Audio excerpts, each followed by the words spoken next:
Хэрхэн болон маань давтан морилцгоо намайг Заяа гэдэг Microsoft-ийн ажилчин. Өнөөдөр та бүхэндээ хэрхэн Immersive Reader Microsoft Edge дээр ашиглахай талаар та бүхэндээ богинохон хэмжээний демо хийх шийдлээ. Хэрвээ та бүхэнд асуулт байвал доор коммент үлдээж like and share. Тэгээд өнөөдөр хамтдаа демо руугаа орцгоё. Immersive Reader Microsoft Edge дээр ашиглах бол маш амархан байгаа.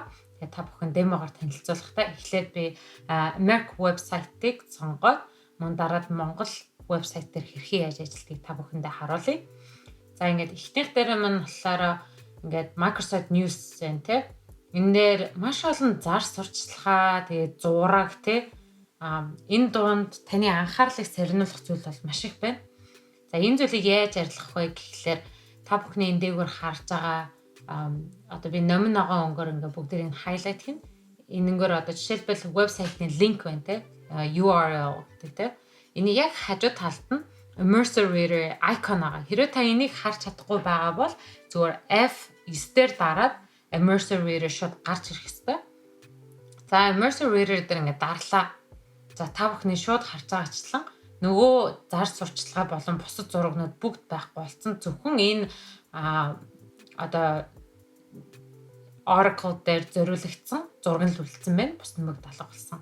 Инхээр тань уншихад маш амар тэлгүүнтэй бага насны хүүхдүүдтэй хүмүүс байх юм бол үлгэр уншиж өгөхдөө болон өөр бусад зүйл хийхэд бол ямар санаа зовх зүйлгүй.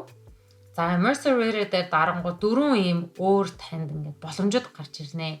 Эхнийхээс хэдүүлээ эхлэе. Read aloud нь болохоор ерөнхийдөө бол хараагүй хүмүүс болон сонсголын бэрхшээлтэй байгаа. За бүр цаашлаад хэл дөнгөж сурж байгаа хэрхэн яаж үгийг зөв хэлэхийг сурж байгаа хүмүүс бол маш тохиромжтой. За одоо би нэр дараа та бүхэндээ харуулъя. 15 hot takes that will help Vince Carter make an immediate impact at ESPN. Нэг таны өдөө шууд мэдээллийг өөртөө нь уншаад өгч байна. За энийг маань хажуу талд байгаа voice option гэдэг байгаа. Энэ дээр хэрвээ энэ хүний уншиж байгаа хит их хурдан байх юм бол удаашруулж олно. За хэдүүлээ энэ дээр бүр удаашруулад хамгийн удаан дээр нь дараад үзье. Тэг эхнээс нь уншуулад үзье. За та бүхний анзаарч би буцаач. Takes that will help Vince Carter make an immediate impact at ESPN. Гэх мэтчлээ удаан. Энийг уншиж байгаа хооронд нь та хурдан болгож олно. Хамгийн хурдан дээр нь дараад үзье. Vince Carter is joining ESPN full time as an NBA analyst according to Andrew Marchand of the New York Post. Миний хувьд л энэ маш хурдан. Ерөөхдөө л нэг нормалнаас арай жоохон дээгүүр хурдан сонсдог. Гэхдээ энэ хүмүүсийн өөрсдийнх нь сонголт хүн яаж ч өөрөө сонгож олно. За дараагийн маань болохоор эндээс эдлээ гарчээ. Дараагийн Immersive Reader Text Preferences гэж байгаа. За энэ маань маш олон хүмүүст бол даваа талтай. Та тухайн одоо бичгийн хэмжээг фонтын одоо юм бүр юм том болгож болно. Заавар үгүй бүр юм жоохон болгож болно. Таны өөрийн сонголт. Миний хувьд бол ерөөхдөө бол 2 дээр тавьсан байхад уншихад нүдэнд маань нэлээ амар. Бас хурдан уншдаг. За хурдан унших дээр ярьсан дээр яг одоо ингээд та бүхэн дэлгэцэн дээр харах юм бол бичгүүд маань айгу хоорондоо ойрхон ерөөхдөө энэ бол стандарт. Гэтэ миний хувьд хэрэг бичигээ жоохон спейстэй зайтай болгочхоор маш хурдан уншдаг. Бас төвлөрөхт маань илүү дөхөн болдог. Одоо та бүхэн яг харж байгаа бүх юм маань маш гоо цэвэрхэн уншихад амартай. За ингэж та сонголт хийж болох нь бас артлын одоо ингээд өнгийн сольж болно. Ихэвчлэн ерөөхдөө бол вебсайтууд маш цагаан өнгийг сонгосон байдаг. Одоо бол цав цагаан дээр байна Цав цагаан өнгөтэй байхаар миний хувьд бас зарим бусад хүмүүст удаан ингээ юм унших юм бол нүд нь өвдөж эхэлдэг. Тэгэхээр зарим хүмүүс маань одоо жишээл color blind гэдэг өөр өнгийг сонгохоор тэр нь илүү нүдэнд нь амар эсвэл тэр өнгийг сонгохоор төвлөрч чаддаг төрөл бүрийн хүмүүс байгаа. Тэр хүмүүс маань өөрсдөндөө тааруулаад өнгөө сонгох боломжтой. За миний яг хувьд гэх юм бол би ихвчлэн creamy жоохон арай өөр өнгийн цагаан өнгө тэгээд хар цагаантай уншвал нүтэнд маань амар ерөөсөө ядардаггүй байгаа. Гэх мэтчлэн ийм сонголтуудыг та хийж болох нэ. За дараагийн grammar tools. Grammar tools ерөнхийдөө бол бага насны хүүхдүүдэд маш их хэрэглэгддэг. Гэхдээ хэл сурж байгаа болон бүхий л хүмүүст маань ерөнхийдөө боломжтой. За энэ донд одоо жишээлбэл за би яг энэ үгийг яаж уншихыг мэдэхгүй байна гэх юм одоо syllables дээр дарахаар бүх үгүүдийг салгаад үе үечлээ тань ингээд харуулчихна. Тэгэхээр уншихад ч гэсэн амар за окей би энэ дээр амьсгалаа авах юм байна, ингэж тасалдуулах юм байна гэдэг хүн хэцүү үгийг, урт үгийг хараад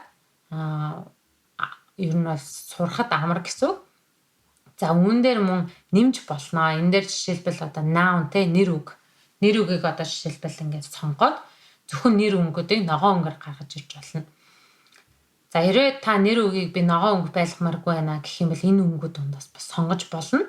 Миний хувьд бол ногоон өнгийг нэр өнгөдөр сонгоод багасаа сурсан болохоор ногоон өнгийг л харуул энэ нэр үг гэж би өөрөө хувьдаа боддог болохоор яг одоогийн энэ бүх одоо тааруулт бол би өөртөө тааруулсан байгаа. Гэхдээ та бүхэн өөртөө хүснээрээ тааруулж болно гэдгийг би бол дахин хэлмээр байна.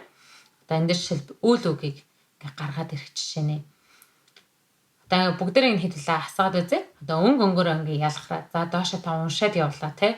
Тэнгүүд бүгд ингээд за эн чинь adjective юм биш те. Big, hot, former тэргээд бүгдийг ингээ гаргаад ирж байна. За энэ донд жишээлбэл за би adverb, adjective хоёрыг ялгаж чаддгүй маа. Нэр үг, үйл үгийг бол сайн мэднэ гэх юм бол эдрийг унтраачжуулна. За зарим хүмүүс маань одоо жишээлбэл өнгөнүүд нь өөр ээж болно. Тэгэхээр за чиний л ягаан чи энэ хүний хувьд одоо adjective муу юм уу, adverb юм уу гэхээр та хандуураад байвал show labels гэд түрүүний дэлгэцэн дээр гарч ирсэн шиг гаргаж ирж болно. Тэнгүүд шууд бүх adjective дээр, adverb дээр ингээд гараад ирж байна. Хүүхдүүдэд англи хэл зааж байгаа үед ер нь өөр хэл зааж байгаа үед бол маш давуу талтай байгаа. За яг одоогоор эдрийг бөөнөр нь хэдүүлээ хаачи. Зүгээр л та дараал тэгэл хаагдчихна. За reading preference. Энэ бол миний хамгийн дуртай хэсэг байгаа. Энэ маань line focus. Ер нь бол бид нар юм уншиж байхдаа маш их фокуслахыг хүсдэг. Тэгэхээр line focus-ыг ингээ нээснээрээ танд өөрт нь 3 сонголт гарч ирнэ. За эхнийх нь нэг мөрөөр уншаад зөвхөн одоо нэг мөрийг гэрэлтүүр танд хараад бус нь бүгд хараа байна. Тэгэхээр та одоо нэгийг уншиж тусдаа дараагийнх руу шууд ороод ингээ уншихад маш амар. Тэгээс заримдаа бас миний хувьд нэгээр ингээд сонгочоод амар айгу их хэмжээний унших хэрэгтэй байсан юмыг дарсаар агаад нэг мэдсэн чинь дууссан байдаг.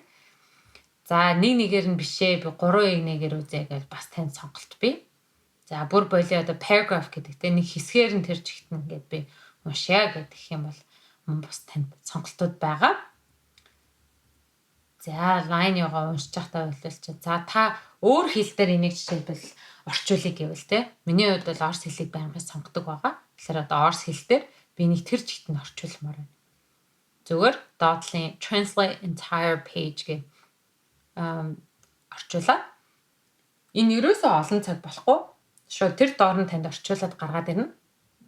За ингээд нөгөө бидний ихэнд харсан англи хэл дээр байсан мэдээ маань одоо тэр чигтээ орс хэл дээр болсон байна. Энэ дундаас та одоо хэлний сонголтууд гэх юм бол эдгээр хэлний сонголтууд л танд байгаа. Харамсалтай нь яг одоогоор бол монгол хэл бол immersive reader дээр харах ороог байгаа. Гэхдээ тун удахгүй орно гэдэгт бол итгэлтэй байгаа. Энэ дундаас та өөрийнхөө сонирхлоор сонгоод тэр чигт нь шууд орчуулна гэсэн үг. За орс хэл дээр ингээд байж хооронд та бас read aloud дээр нь бас дараад таны өдөөс шууд орсоор бас яг уншина. Та бүхэнд харуулъя. 15 горячее принимает, что поможет Винс Картер сделать немедленное воздействие на STEM. Гэх мэтчлэн мөн адилхан voice option дээр удаан хурдан гэж та бас сонгох боломжтой. За ингээ immersive reader маань англи хэлнээс өөр хэл рүү орчуулагдаад ингэж харж болдог бахан. За хэдүүлээ тэгвэл монгол вебсайт дээр харъя. Өнөөдрийн хувьд бол би Icon-ийн эмэн дээр Unlock-ийн 77 дугаар гарсан Монгол эмэгтэй бичсэн Almost American гэдэг номын тухай Oracle-ыг сонгосон байгаа. Мөн та бүхний харж байгаачлан бас л өөр зүйлүүд энэ тэ өгүүллүүд гээд зар сурталчилгаа гэх мэтчлэн өөр зүйлүүд энд гарч ирж байгаа. За Mercer Reader ахаад дээгүүр яг таны нөгөө пэйжний линк URL-ын хажуу талд эсвэл F9-ыг дараад Mercer Reader гаргаж ирж болно. За та бүхэн анзаарсан бол өмнөх миний тохируулсан болгон шууд дараагийнхтаар адилхан гарч ирж байна. Тэгэхээр та нэг өөртөө ингээд тааруулсан байхад байнга солиодох шаардлагагүй бас нэг давуу талтай байгаа. Одоо энэ жишээлбэл яг адилхан хажуу талынх нь зургууд нь байхгүй болоод яг тухайн Oracle маань гараад ирж байна те.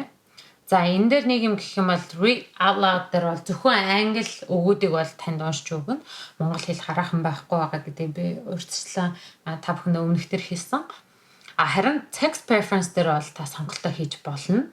Space-ийг байлгаж болно, хэмжээгээ өөрчилж болно, артлынхаа фонтны өнгийг өөрчилж болно.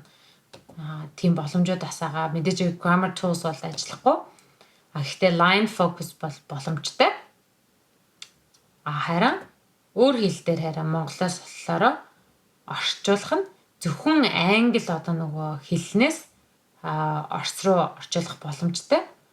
Бусдыг нь бол төдийлөө орчуулж чадахгүй байгаа та бүхэн одоо ингээ харж байгаа.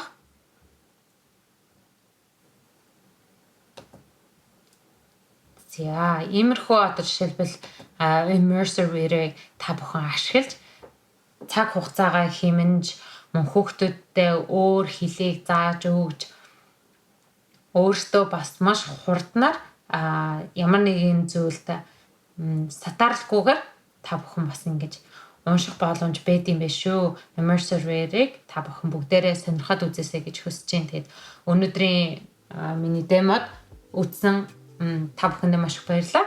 Тэгэхээр асуух зүйл байвал комментээр бичээрэй гэж хүсье.